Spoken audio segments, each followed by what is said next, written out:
லூக்கா எழுதிய நற்செய்தியிலிருந்து வாசகம். அக்காலத்தில் மரியா புறப்பட்டு யூதேயா மலைநாட்டில் ஒரு ஊருக்கு விரைந்து சென்றார். அவர் செக்கரியாவின் வீட்டை அடைந்து எலிசபெத்தை வாழ்த்தினார். மரியாவின் வார்த்தை எலிசபெத் கேட்ட பொழுது எலிசபெத் வயிற்றில் இருந்த குழந்தை மகிழ்ச்சியால் கூறிட்டு எலிசபெத் தூய ஆவியார் புத்திகள் ஆட்கொள்ளப்பட்டார். அப்போது எலிசபெத் உறக்க பிறகு, பெண்களுக்குள் நீர் ஆசி பெற்றவர், உன் வயிற்றில் வளரும் குழந்தையும் ஆசி பெற்றதே. என் ஆண்டவரின் தாய் என்னிடம் வர நான் யார்? உன் வாழ்த்துறை என் காதில் விழுந்ததும் என் வயிற்றினுடைய குழந்தை பேரு வகையால் சொல்லிட்டு, ஆண்டவர் உனக்கு சொன்னதை நிறைவேறும் என்று நம்பிய நீ பேரு பெற்றவர் என்றார். இது கிறிஸ்து வழங்கும் நற்செய்தி. கிறிஸ்துவே உமக்கு புகழ். இயேசுவில் அன்பார்ந்த சகோதர சகோதரிகளே, திருவருகை காலத்தில் 4ஆம் நாளிலே நாம் இருக்கின்றோம். கிறிஸ்து பிறப்பு விழாவை கொண்டாட இன்னும் 2 தினங்களே இருக்கின்றன. கிறிஸ்துவின் பெருவிழாவை கொண்டாடுவதற்காக நாம் நம்மையே தயாரித்துக் கொண்டிருக்கக்கூடிய இந்த நேரத்தில் இன்றைய நற்செய்தியானது நாம் அனைவருக்கும் நாம் கிறிஸ்து பெருவிழாவை கொண்டாடுவதற்கு எவ்வாறு தயார் செய்ய வேண்டும் என்பதை நமக்கு சுட்டி காட்டுகின்றது.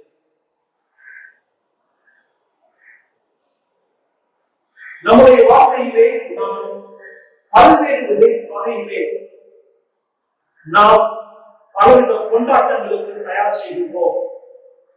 அந்த தயாரிப்பிற்கு நாம் நம்மை ஆயத்தம் செய்யும் போது பல்வேறு வகையிலே நாம் நம்மை ஈடுபடுத்திக் கொண்டிருக்கின்றோம். முக்கியமாக இந்த கிறிஸ்து பிறப்பு பெருவிழாவை கொண்டாடும் போது நாம் பிறரை சந்திக்கின்றோம். ஒருவரை சந்தித்து அவர்களிடம் நம்முடைய மகிழ்ச்சியையும் நம்முடைய அன்பையும் நம்முடைய உபசரிப்பையும் நாம் பகிர்ந்து கொள்கின்றோம். இன்றைய நற்செய்தியிலே சந்திப்பை மையமாக வைத்து நாம் அனைவருக்கும் இந்த கிறிஸ்து பெருவிழாவை எவ்வாறு கொண்டாடுவது, எவ்வாறு நம்மையே தயார் செய்வது என்பதை நினைவூட்டுகின்றது. நம்முடைய வாழ்க்கையில் பல வகையான சந்திப்புகள் நடைபெறுகின்றன. நம்முடைய குடும்பங்களிலே ஒருவரை சந்திக்கின்றோம், கருத்துக்களை பரிமாறிக்கொள்கின்றோம், அன்பை பரிமாறிக்கொள்கின்றோம். நமது குடும்பத்தை தாண்டி நம்முடைய உற்றார் உறவினர்கள் மத்தியிலும் நாம் சந்திப்பை நிகழ்த்தும் போது அவர்களிடம் நலம் விசாரிக்கின்றோம், அவர்களுடைய இன்ப குடும்பங்களிலே பயந்து கொள்கின்றோம். இவற்றுக்கும் மேலாக ஒருவர் உறவிலே இன்னும் ஆழமாக பயணிக்க நாம் விரும்புகின்றோம். இன்னும் பல வகையான சந்திப்புகள் இருக்கின்றன. வியாபார நோக்கத்தோடு சந்திப்புகள் நடைபெறுகின்றன. அலுவலகம் நிமித்தமாக நமது சந்திப்பு நடைபெறுகிறது.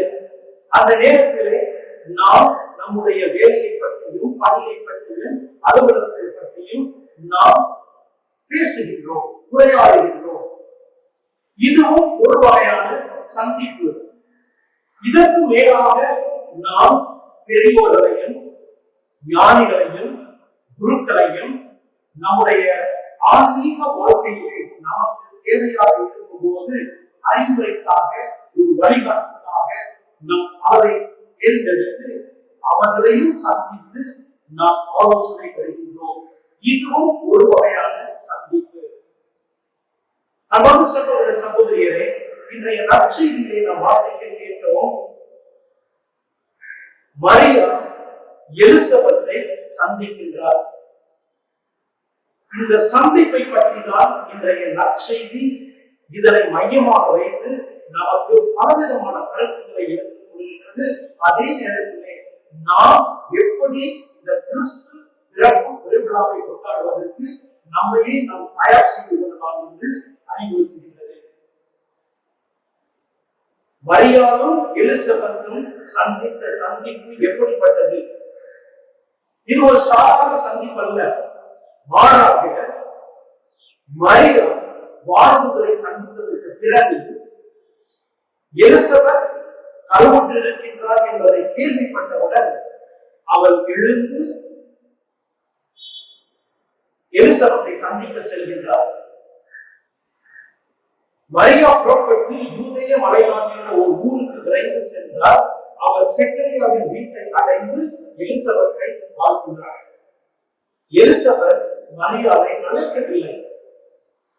மாறாக மரியா ஆணாக முன்வந்து இந்த நற்செய்தியை கேட்டு அவருடைய இல்லம் தேடி ஓடுகின்றார்.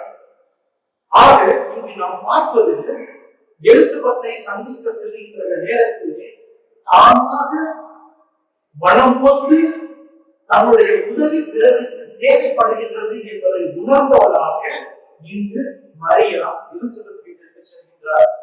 ஆகையினால் இங்கு நாம் பார்ப்பது முதலாவதாக இதற்கு, இரண்டாவதாக தான் பெற்ற மகிழ்ச்சியை, தான் கேட்ட மகிழ்ச்சியை பகிர்ந்து கொண்டு இறைவனை முன்னிறுத்த இங்கு மரியா செல்கின்றார். அன்பான சகோதர சகோதரியை இந்த சந்திப்பானதை நாம் எதனை அடிப்படையாக வைத்து பார்க்கின்றோம்? பழைய ஏற்பாட்டிலே நாம் பார்க்கின்றோம், தாவீது அரசர் தனது அரசை நிலைநாட்டிய பின் உடன்படிக்கையின் வேலையை கொண்டு வர சொல்கிறார். அவர் அவ்வாறு முடிவு செய்ததற்கு பின்பு மக்களுக்கு அழைப்பு விடுகின்றார். அம்மக்களும் வந்து அந்த பேழையை கொண்டு வந்து அந்த பேழைக்கு முன்பாக அவர்கள் அனைவரும் மகிழ்ச்சியோடு ஆண்டவரின் பிரசன்னத்திலே அவர்கள் மகிழ்ந்து நடனமாடுகின்றனர். இதுவும் ஒரு வகையான சந்திப்பு. இந்த சந்திப்பிலே நாம் என்ன பார்க்கின்றோம்? தாவீது அரசர், மக்கள், உடன்படிக்கை வேலை, அதாவது இறைவனுடைய பிரசன்னம், இறைவன் இருக்கின்றார். ஆகையால் இது மூவரும் சந்திக்கின்றனர், அரசரும் மக்களும் இறைவனும். இதுவும் ஒரு வகையான சந்திப்பு. இந்த சந்திப்பிலே இறைவனுடைய பிரசன்னத்திலே உடன்படிக்கையின் வேலையை வைத்து அவர்கள் மகிழ்ச்சியிலே ஆர்ப்பரித்து அப்படி நடனமாடுகின்றனர். இந்த சந்திப்பு இறைவனுடைய வெளிப்பாடு, இறைவனுடைய அன்பிலே பங்கெடுப்பது, இவற்றுக்கு மேலாக அந்த சந்திப்பானது ஒரு தெய்வீக சந்திப்பாக, இறைவனின் சந்திப்பாக இங்கு அமைகின்றது. ஆகையால் சகோதர சகோதரிகளே, இங்கு நாம் பார்ப்பது மரியா எலிசபெத்தை சந்திக்கின்ற சந்திப்பு ஒரு தெய்வீக சந்திப்பு, இறைவனை மையமாக வைத்த ஒரு சந்திப்பு. இந்த சந்திப்பிலே நாம் பார்க்கின்றோம், மரியா 3 காரியங்களை செய்கின்றார். முதலாவதாக இந்த செய்தியை கேட்டவுடன் அவர் விரைந்து செல்கின்றார். எதற்காக காத்திருக்கவில்லை, விரைந்து செல்கின்றார். இரண்டாவது,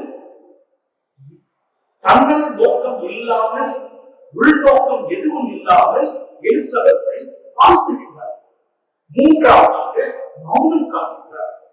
இந்த 3 குணங்களை நாம் பார்க்கும்போது, ஒருவர் இறைவனுடைய பிரசன்னத்திலே வரும்போது, இறைவனை சந்திக்கும் போது நம்முடைய உள்ளத்தில் ஒரு ஆர்வம் ஆரம்பிக்கிறது. அதைத்தான் இந்த நற்செய்தியை வாசிக்க கேட்டோம். மரியா விரைந்து செல்கின்றார். மனிதனாக படைக்கப்பட்ட ஒவ்வொருவருடைய உள்ளத்திலும் இறைவனை சந்திப்பதற்கு ஒரு ஆன்மத்தாக இருக்கின்றது. அந்த ஆன்மத்தாகம் எப்போது வடிவெடுக்கின்றதோ, அந்த இறைவனை நாம் சந்திக்கும் போது நம்முடைய உள்ளத்திலே ஒரு எழுச்சி, ஒரு மகிழ்ச்சி, அதே நேரத்திலே நாம் ஒரு புதிய படைப்பாக நாம் மாற்றப்படுகின்றோம். ஆகையால் சகோதர சகோதரிகளே, இந்த 2 பெண்கள் சந்திப்பை பற்றி நாம் தியானிக்கும் போது இங்கு நாம் என்ன உணர்கின்றோம்? மரியா தேவையை உணர்ந்து பிறருக்கு பணிவிடை செய்யக்கூடிய பெண்மணியாக அவர் செல்கின்றார். அதற்கு அடுத்தபடியாக மகிழ்ச்சி பகிர்ந்து கொள்ளக்கூடிய பெண்மணியாக செல்கின்றார். ஆனால் இதே நேரத்தில் சொல்லுகிறேன், இந்த மரியாளும் எலிசபெத்தும் யாராக இருக்கின்றனர்? அவருடைய மனநிலை என்ன? இரண்டு பேரும் பெண்கள். மரியா இளம் வயதானவர், கன்னியானவர். அதே நேரத்தில் எலிசபெத்தை நாம் பார்க்கின்றோம், வயது முதிர்ந்தவர். மற்றவர்களால் மனடி, மற்றவர்களால் அவள் இனிமேல் குழந்தை பெற்றுக் கொள்ள முடியாது என்ற மனநிலையோடு இருக்கக்கூடிய ஒரு நிலையை ஏற்றுக்கொண்ட ஒரு பெண்மணி. இவ்வாறு இந்த இரண்டு பேர் இவர்களை சந்திக்கும் போது இவருடைய சந்திப்பு கடவுள் மனித குலத்தை சந்திப்பதை வெளிப்படுத்துகின்றது. அதாவது திருமணம் ஆகாதவர் கன்னியானவர் மரியா, மற்றவர் வயதானவர். இங்கு திருமணமாகாத இவர் கன்னியும், மற்றவர்களால் இவர்களால் இயலாது என்று கருதப்பட்ட இந்த மலடியானவர் என்ன செய்கிறார்? இருவரும் சந்திக்கும் போது அவர்கள் ஒருவரை சந்திக்கும் போது அந்த இறை பிரசனத்தை உணர்ந்து இறைவனால் ஆட்கொள்ளப்பட்டு தன்னையே இறைவனத்தை சார்ந்தடைகின்றனர். ஆகையினால் இந்த இருவருடைய சந்திப்பிலே இருப்பது இறைவன். ஆகையினால்தான் மரியாவின் வார்த்தையை எலிசபெத் கேட்டவுடன் வயிற்றில் இருந்த குழந்தை அப்பளிப்பால் துள்ளியது. எலிசபெத் தூய ஆவியால் முற்றிலும் ஆட்கொள்ளப்பட்டார். அப்போது எலிசபெத் உரத்த குரலில், பெண்களுக்கும் ஆசை பெற்றவர், உன் வயிற்றில் வளரும் குழந்தையும் ஆசை பெற்றது. அப்பாத சகோதர சகோதரியே, இங்கு இறைவனுடைய பிரசன்னத்தை உணர்ந்தவர்களாக அங்கு ஒருவரை சந்திக்கின்றனர். இந்த சந்திப்பு ஒரு தெய்வீக சந்திப்பாக மாறுகின்றது.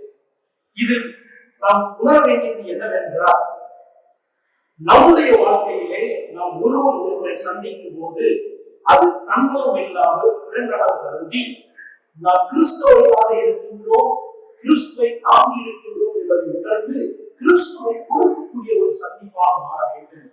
ஆகையினால் இந்த கிறிஸ்து பிறப்புக்காக நாம் கொண்டாடுகின்ற இந்த நேரத்திலே கொண்டாட நம்மையே நாம் ஆயத்தம் செய்கின்ற வேளையிலே அன்றையாளர்கள் நம் அனைவருக்கும் ஒரு சரியான பாடத்தை கற்றுக் கொடுக்கின்றார். அதாவது இந்த சந்திப்பிலே நாம் இறைவனை மையமாக வைத்து அமைய வேண்டும். இன்றைய காலகட்டத்திலே சந்திப்பின் போது நாம் என்ன செய்கின்றோம்? ஒவ்வொருவரும் பிறரை மறந்து விடுகின்றோம், பிறருடைய தேவைகளை உணராதவர்களாக இருக்கின்றோம். ஆனால் தந்தையாளர்கள் ஒரு புதிய ஒரு பயணத்தை ஆரம்பிக்கின்றார். அதாவது இந்த சந்திப்பின் மூலமாக அவருடைய சந்திப்பு பிறந்தவன் கருதி அமைகிறது. அது காணாமல் கல்யாணமாக இருக்கட்டும், அல்லது இன்றும் அவர் விண்ணகத்திலே நமக்காக பரிந்துரை செய்து கொண்டிருக்கின்றார். அப்படிப்பட்ட ஒரு பணியை செய்யும் போது அது பிறகு நலம் கருத்திய பணியாகவே அமைகின்றது. ஆகையினால் சகோதர சகோதரியரே, கிறிஸ்து பெருவிழாவிற்கு நம்மையே பிரயாசிக்கின்ற நேரத்திலே கிறிஸ்துவை அறிந்தவர்களாக, கிறிஸ்துவை உணர்ந்தவர்களாக, கிறிஸ்துவ விசுவாசிகளாக நாம் பிறரை சந்திக்கும் போது கிறிஸ்துவை ஆரம்பமாக கொடுப்போம். இவருடைய தேவைகளை உணர்ந்து நம்ம தேவைகளை பூர்த்தி செய்ய நாமையே அர்ப்பணிப்போம். நாம் தயாரிக்கின்ற இந்த கிறிஸ்துமஸ் கொண்டாட்டத்தில் இயேசு கிறிஸ்து மையமாக அமையும் போது நம்முடைய வாழ்க்கையுடைய மகிழ்ச்சியும்